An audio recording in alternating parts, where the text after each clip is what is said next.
Welcome, everybody, to No Room for Comfort.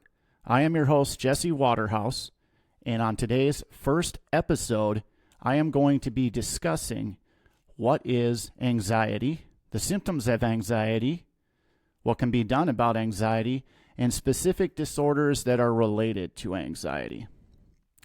Before we get started, I just want to say if you have any questions or comments about the episode or have any suggestions for future topics, please email me at noroomforcomfortpodcast@gmail.com.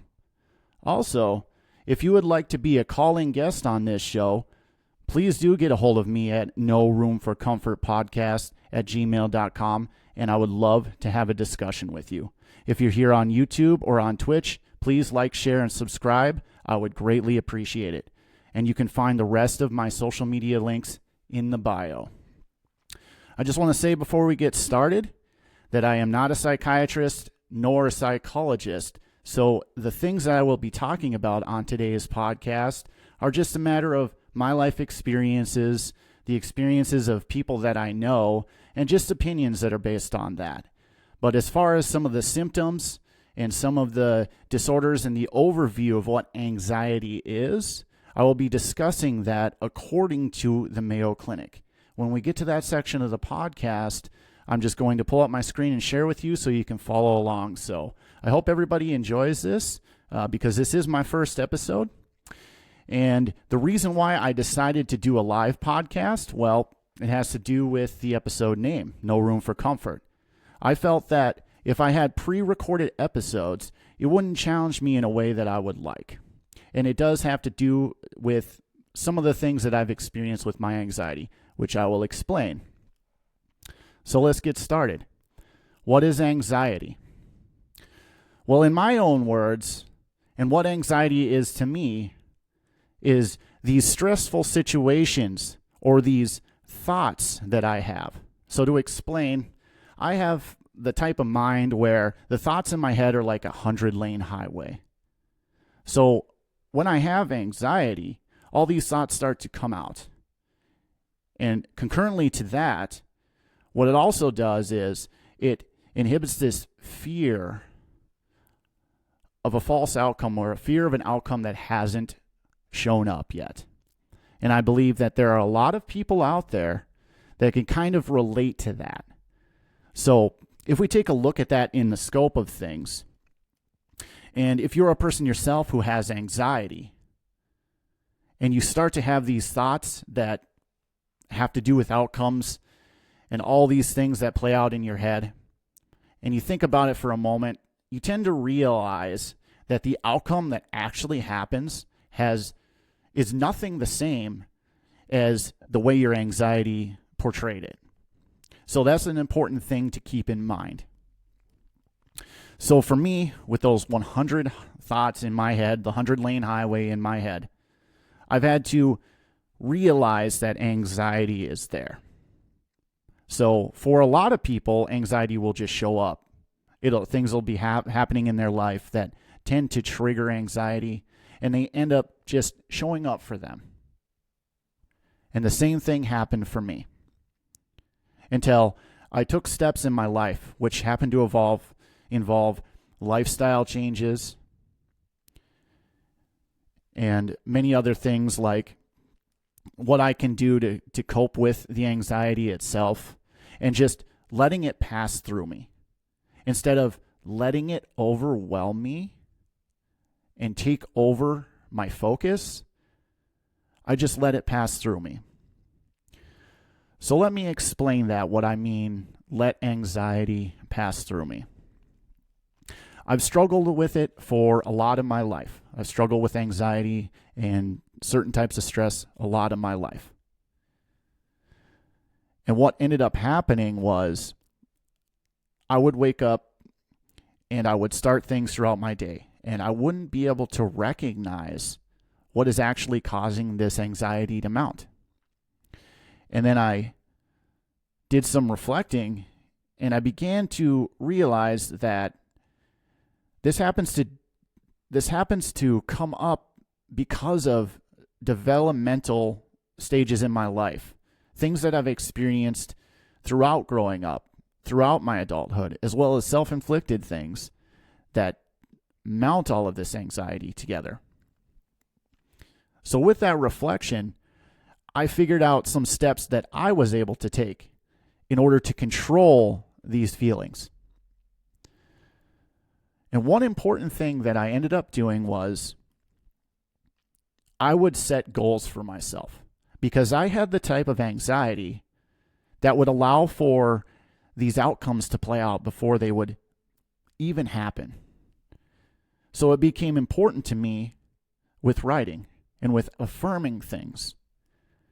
So I would list the things important the next day. So the night of, I would think of things about the next day that would be very important to me, and that would be goal-setting things. So I would lay these goals out, and I would read them out loud. By doing that the night before, it was able to release all of these outcomes the following day. So I knew that there was a clear path to the outcome I desired instead of allowing my anxiety to create them for me. Another very important thing that I did was I focused on exercise. Now I'll get more into that as we go through the overview and the things that the Mayo Clinic lays out symptomatically about anxiety. And as a matter of fact, I think I'm going to share my screen now and we'll kind of walk through these things, because as we see them, we'll be able to create conversation around them, and I'll be able to explain more about the lifestyle changes that I'm talking about. So let me get this screen shared for everybody here, and we'll dive right into it. So let's see. Let me choose this screen. Let's see. There we go. That should be the one here. Perfect. All right, you should see me on the side, and then you should see this here. So another disclaimer, this website, according to the Mayo Clinic, this is a mayoclinic.org website. They do have some advertisements on the side here. I am not affiliated with any of these companies whatsoever. It just kind of happens to be like a bonus plug for them that they're there, but I am not affiliated in any way with the Mayo Clinic nor the advertisers that are on this site. So I just wanted to point that out. But yeah, here we go. The overview of anxiety. So it says, according to the Mayo Clinic, experiencing occasional anxiety is a normal part of life. However, people with anxiety disorders frequently have intense, excessive, and persistent worry and fear about everyday situations. And this holds true. This is exactly going back to what I was talking about. So for people that I know, and for myself, it would be very hard to explain without an overview like this. As simple as this sounds, it was very complex for me. And it did take me some time to actually realize what was going on and why I was feeling the way I was feeling. And I am very certain that my level of anxiety that I was feeling was nothing compared to what many people out there are experiencing. And in my attempt at this podcast in a whole, I want to go over things like lifestyle. I want to go over things like self-growth, self-worth, confidence, and being who you need to be just to be a better person every day. Because the reason why I started this in the first place was to reach out to people and to help people, and to hopefully learn and grow with people, and to have them help me with some of the things that I may question. That's why it's so important with the engagement, and why I implore people to write into me about future topics, things that you would like to learn about, because it's going to help me learn about them too. And it would be very awesome in the future if someone wanted to come on and share a story of their own as well. But let's get back to this here, and we'll see more what it's talking about. Okay, so often anxiety disorders involve repeated episodes of sudden feelings of intense anxiety and fear or terror that reach a peak within minutes, also known as panic attacks. There are people personally in my life that I have witnessed seeing this happen to, and it is a downright frightening thing. It is a real thing. some of the time it happens to do with post-traumatic stress disorder. Something triggers these panic attacks. In some cases, there are people who have these panic attacks because of substance abuse. Now, you have to think that these substances that you're putting into your body, if they are harmful enough, they are going to change the brain chemistry. Your endocrine system and your brain are going to do things physically to your body that are going to make you feel a certain way. And with these substances being in the way, especially if someone is used to consuming enough of these substances and then they stop, they experience withdrawal. And a very common symptom of withdrawal is going to be excessive anxiety and panic attacks.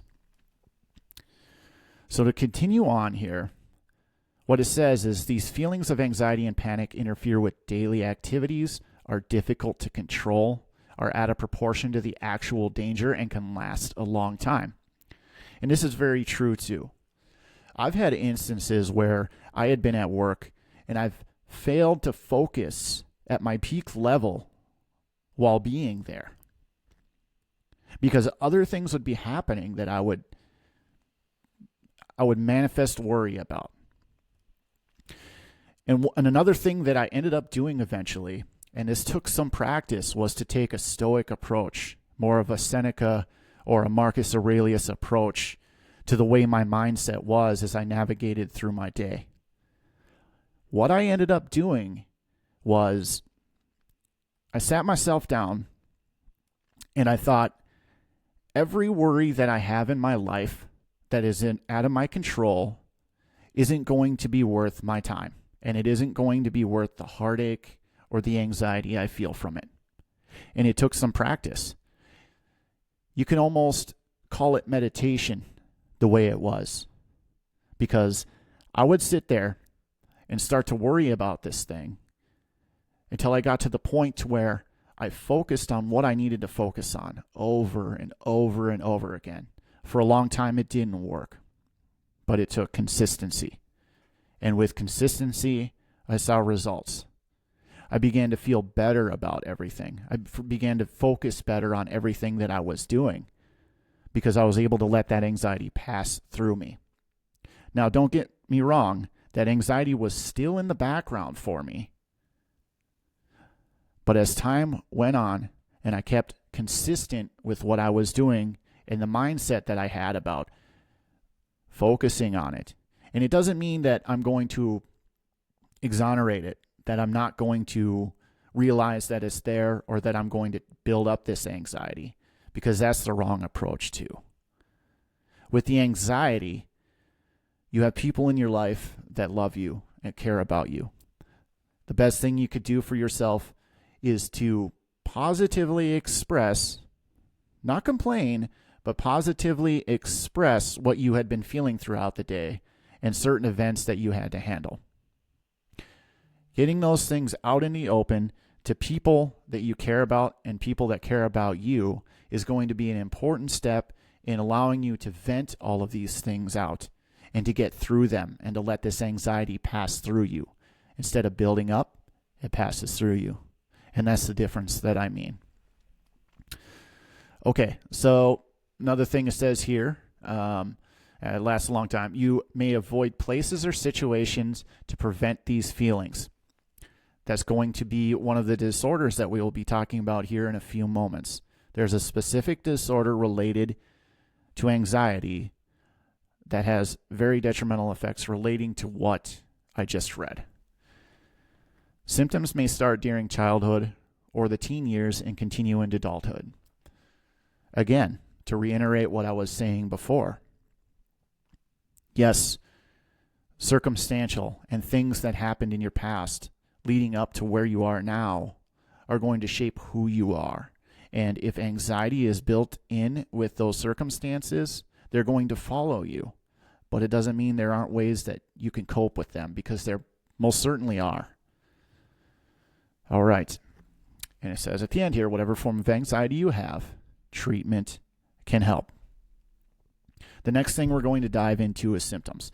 And diving into these symptoms will allow me to get into what I feel, my opinion, what I feel is the most important starter step to helping you relieve your anxiety, to be, I shouldn't say be free of it, but to get it to a place to where it's manageable, to where you are just like every normal human being. Every normal human being has stresses in their life, and it shouldn't. The whole goal, the whole idea is to just not let it grow and get out of control. You don't want something like this to consume your life. And some people there are out there do have this consuming their lives. But like I said before, there are ways that you can cope with them. There are ways that you can get through this. So I'm just going to list the symptoms that the Mayo Clinic here has for anxiety. Common anxiety signs and symptoms include feeling nervous, restless, or tense, having a sense of impending danger, panic, or doom, having an increased heart rate, hyperventilation, sweating, trembling, feeling weak or tired, trouble concentrating about anything other than the present, having trouble sleeping, upset stomach, difficult controlling worry, and having the urge to avoid things that trigger anxiety. Very important. So my first starter step, the thing that really helped me get through the toughest parts of anxiety that I felt in my life, the number one thing was getting active. Being active. Living less of a sedentary lifestyle. Exercise, right? The reason why I note that are because of two specific common symptoms up here. Having trouble sleeping, upset stomach, problems with digestion. Why is that important? Because three things are needed for your body to perform and your mind to perform at optimal levels. Proper sleep, proper nutrition, and exercise. Pretty common thing that people know, pretty common knowledge there. If your anxiety is getting in the way of proper sleep, and you have digestive problems because of your anxiety, for some of you it's going to be very difficult to target those two things. So the one that you may have left, exercise. And one piece of advice that I would give to people about exercise is, if it's been a very long time since you've had consistent exercise, or if you're thinking about starting exercise and you're not sure about how to go about it, or you're super hyped up and you want to just jump in full tilt, I would implore people to start small. Get yourself to a point where you're just feeling some discomfort, but it's not overwhelming. So you start small and you build it up. Say you can do 10 push-ups. 2 weeks later, you add 2. Another 2 weeks later, you add 2. Another 2 weeks. You get what I'm trying to say. This will get your mind in a cycle of consistency, and it will take discipline. There are going to be so many days where you tell yourself, I don't want to do it. I think I'm just going to sit down. But if you're really struggling with anxiety, you have to weigh what's going to be more important. And for me, for sure, exercise has been pivotal. So, like I said, start small, incremental, and keep going from there. Eventually, you're going to get to the point to where you're actually going to see and feel results. And you're going to get to the point, like I did, or as in my opinion, the way I felt is my anxiety levels started to shrink. And they got to the point to where when I did fall asleep at night, all of my stuff was in line. And I was able to get a good night's sleep. And simultaneously, even though I had digestive issues, I decided to implement healthy eating. So when I put that all together, it was a recipe for success.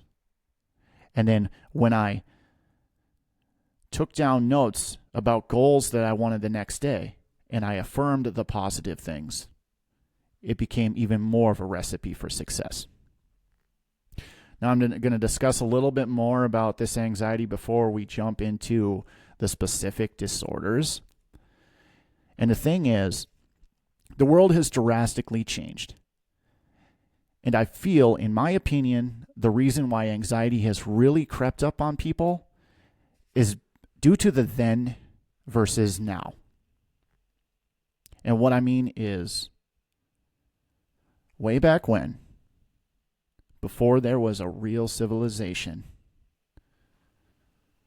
we as human beings were hunter-gatherers. We didn't have complex technology that we're aware of, and we didn't have a system of infrastructure that made it so simple for us to get comfortable like we do in a first world society.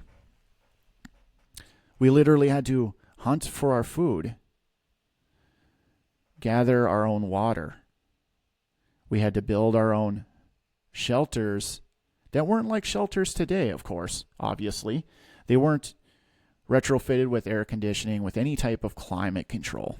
They were just simple structures, and sometimes even just caves or partial deadfall or whatever we could get into to keep us out of the environment, the harsh environment. But we also had to worry about a lot more predators. And I'll tell you what, when I'm going to work every morning, when I jump into my car, the most dangerous thing that I do that I don't even think about is driving my car to work. The threat of a predator taking me out is so small. I'm surrounded by technology that will protect me from here to there. I'm in a shelter that is great for protecting me from predators. And I arrive at a shelter that protects me great from predators. It was a little bit different when people had to go out and face those predators just to receive their food. When winter comes here, and trust me, where I'm at, winter is very brutal and very cold. I hit a button. The heat turns on. It gets up to temperature to where I'm comfortable. I don't have to take stones and smack them together against kindling and wood that hopefully is dry and try and start a fire and get things going and the pure threat of freezing to death. So what I'm trying to get at with all of this is, back then and even now, our minds wanted to gravitate towards the negative. Always has. And the reason why I believe that the human mind gravitates towards that negative is because of all those threats, because of the way that we had to survive. It was very difficult. But back then, we had the nutrition that our body was designed for. We didn't have all these processed junk foods. We had the types of food that we were supposed to eat.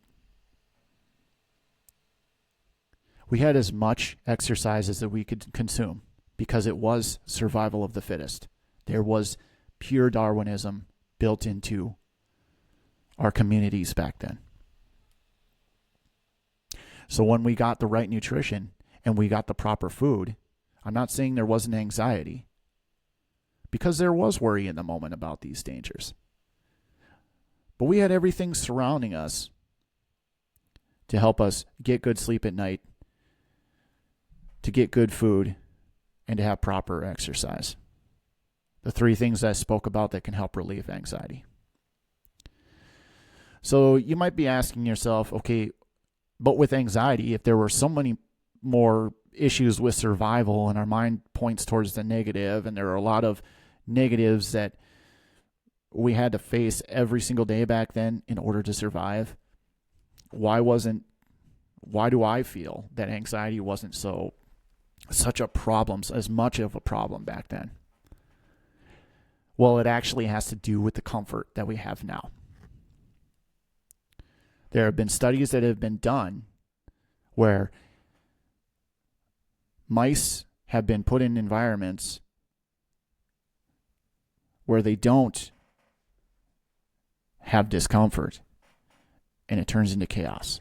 And on the opposite spectrum, they tend to thrive. And I feel that in a first world society where it is just as simple as having a job, walking into a grocery store, getting your food, going home with your food, going through a drive-through to get your food, and then coming home. Your house is the perfect temperature, and you go to sleep in your warm bed at night. Part of my experience with the exercise, with the trying to eat right, with trying to challenge myself to do things, the biggest one of all for me coping with anxiety and other people that I've spoke to about it has actually been finding things in your life every day, if you can, that will push you out of your comfort zone. It will get you past whatever it is you're going through most of the time. All right. Now, let's take a look at what the Mayo Clinic has listed for some of these specific types of anxiety. Okay? So, first one here, we have agoraphobia. Agoraphobia, it was kind of spoken about here in the overview. Agoraphobia, type of anxiety disorder in which you fear and often avoid places or situations that might cause you panic and make you feel trapped, helpless, or embarrassed. I cannot personally speak for this one. I have not truly sensed agoraphobia. I feel like this one can be a very difficult one to navigate. And in my opinion, just an opinion, I feel with people having this discomfort or this suffering from agoraphobia, I feel that maybe their best bet might be to directly face that fear. And that doesn't make much sense. But it's all about what I spoke about before, the outcomes that you manifest. The triggers are the outside world. The triggers are the manifestation that whatever is wrong about being out and about is going to go wrong while you're out and about. So let's just let's take a little bit of a leap into something. Let's just say a hypothetical. Say I'm sitting with agoraphobia and I'm not exactly sure what to do, but one day I decide to wake up and say enough is enough. So I open my front door, my hands trembling. I'm not sure if this is the right decision or not. My mind is definitely telling me, no, it's not. Keep the door closed. Everything's going to be okay. But then I let that anxiety pass through me. I've practiced my goals of going out to the park next to the pier. And I decide to do it. So I wander out and I go to the park next to the pier and I find this really nice bench. And this bench is facing the beach and is facing the ocean, right? Not everyone's going to have this environment, so this is just, like I said, a hypothetical, just something we're going along with.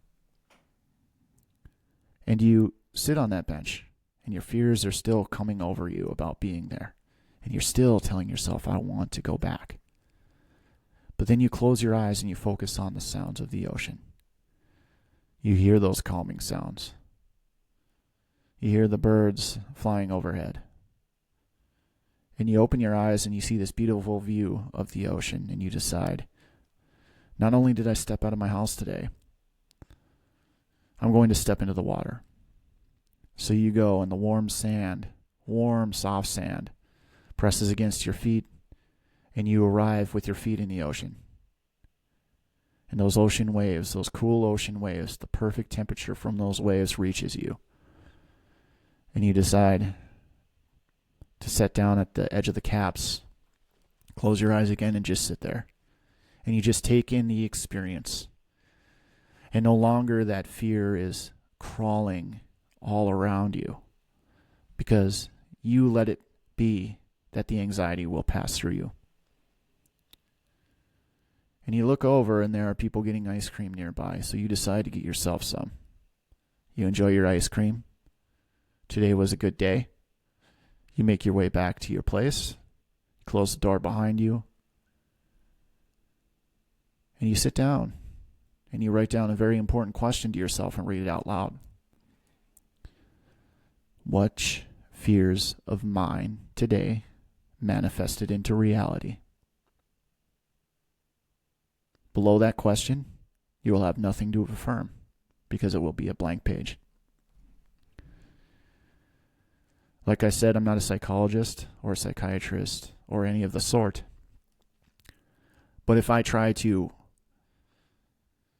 empathetically put myself in that position, although I have no understanding of it, it's the only opinion I have of what I would do about that disorder. So with that being said, let's move on to the next one on the list. Anxiety disorder due to a medical condition, including symptoms of intense anxiety or panic that are directly related by a physical health problem. This one is very difficult as well. And the reason why I say that is because there are health problems that may be associated with the exact symptoms that you're feeling from what's created by anxiety. I didn't have much for this one because I have a clean bill of health. I'm very fortunate for that. And if there are people that are having severe anxiety issues due to physical health problems, I really feel for you.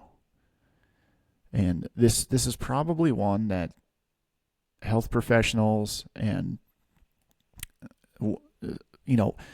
mental health professionals as well should really take hold of, because I really am not sure. Generalized anxiety disorder includes persistent and excessive anxiety and worry about activities or events, ordinary routine issues. The worry is out of proportion to the actual circumstance, difficult to control, and affects how you feel physically. And it can be associated with depression. This is probably the one that I would associate myself with, or used to associate myself with. I don't feel like I have a disorder in that regard, but there have been times in my life where it's been persistent and excessive anxiety, and it's gotten so much better as time went on. Panic disorder involves repeated episodes of sudden feelings of intense anxiety and fear or terror that reach peak within minutes, so panic attacks. Feelings of impending doom, shortness of breath, chest pain, fluttering, pounding heart, things like that. I could see this one being associated with post-traumatic stress disorder, although it doesn't directly say so. It almost sounds like it to me. And dealing with this one, it's tough. This is probably one that's you're going to probably need help with this. A lot of people will this is probably one that get people on a lot of SSRIs and anxiety medications, quite frankly. And I wouldn't say that I totally agree with SSRIs. There are people out there where SSRIs work really well for them. But in a lot of cases, I have trouble with it because there can be a lot of symptomatic side effects that are very harsh with SSRIs. So with any of these, really, if you really are feeling overwhelmed, look into a mental health professional to try and help you out. Always consult your doctor when it comes to any of this type of stuff if it's just overwhelming and you really need help. It definitely would be the best thing that you could do. Next one's interesting. Selective mutism, consistent failure of children to speak in certain situations. This could be one where it could be tied in with some social anxiety. I don't know much about this one. Sometimes with children, getting a professional involved when it involves children too is obviously going to be highly recommended. This is something that'll be noticed by school teachers and daycare people and things like that. They'll notice that because they will monitor social behaviors as well as grades and things like that. So, it should come up pretty quick if you have a child that's dealing with this, and people who have much more insight on it than I do. Separation anxiety disorder, childhood disorder characterized by anxiety that's excessive for the child's development, related to separation from parents or others who have parental roles. Probably pretty common one to see out there. Social anxiety disorder or social phobia involves high levels of anxiety, fear, and avoidance of social situations due to feelings of embarrassment, self-consciousness, and concern about being judged or viewed negatively by others. For me, I wouldn't say this wouldn't have been a phobia of mine. I will say that there are times when, even with friends that I've been close to for years that would be having events, I would kind of get this nervousness about going. And I'm not exactly sure what it is. I think it's probably just it's stupid stuff. Am I bringing everything that I need to bring? Is everything they need taken care of? Are they going to have everything planned for the night? Dumb little things. I wouldn't even say for me it would be an anxiety. It would just be one of those deals where I've got all this stuff in the back of my head, lots going on. Everyone's going to be doing lots of things, and it's hard for me to personally relate with this one. And and people that do have this phobia, I feel like a lot of people that have this phobia tend to socialize anyway. I feel like they'll, probably go out and see friends that they're close to. They'll go and be with family that they're close to. Because we are, in essence, naturally social creatures. We're a social species. We tend to want to still do those things. So if it becomes a real phobia, that again, just like the rest of these, all of these, there are therapy for people who are looking to take the next step into not feeling so much like that way. Specific phobias, substance-induced anxiety disorder. This is kind of what I was talking about, where it's withdrawal symptoms, where you have anxiety from withdrawal. If you are having a substance abuse anxiety disorder, I could say the solution is simple: to go through treatment, get through withdrawal properly. So, because there are substances that you can't just quit, you have to be weaned off them in order for you to get better without it being dangerous. And yes, you're going to feel anxiety. So I could say it's simple, but it's not. For those people, they're going to want to want it. There we go. Don't know why that was such a tongue twister, but they are going to want it. If they don't, it's probably very difficult. And I've had several people close to me who've experienced this. And every one of them that has come out on top, turned and made something of their lives. Getting over this was a matter of wanting to get over it and to want not being consumed by substance. So that's basically all I have to say about that. Other types of anxiety disorder, so that's a generalization. Kind of tells you here when to see a doctor. So basically, if it gets overwhelming. All right, so I'll stop sharing my screen there and we'll come back here. Perfect. All right. Well, this just about wraps it up for me for today's podcast episode. This is my first episode, and I was really excited to be here. Next time, if anyone's interested, I do have a Discord server. Links in the bios. Again, all of my social media, all in the bios. Please like, share, and subscribe if you liked what you heard today.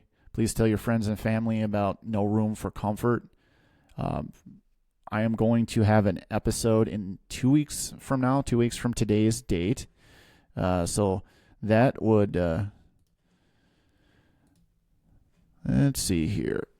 I'm just going to jump on my calendar, let you guys all know here. Let's see.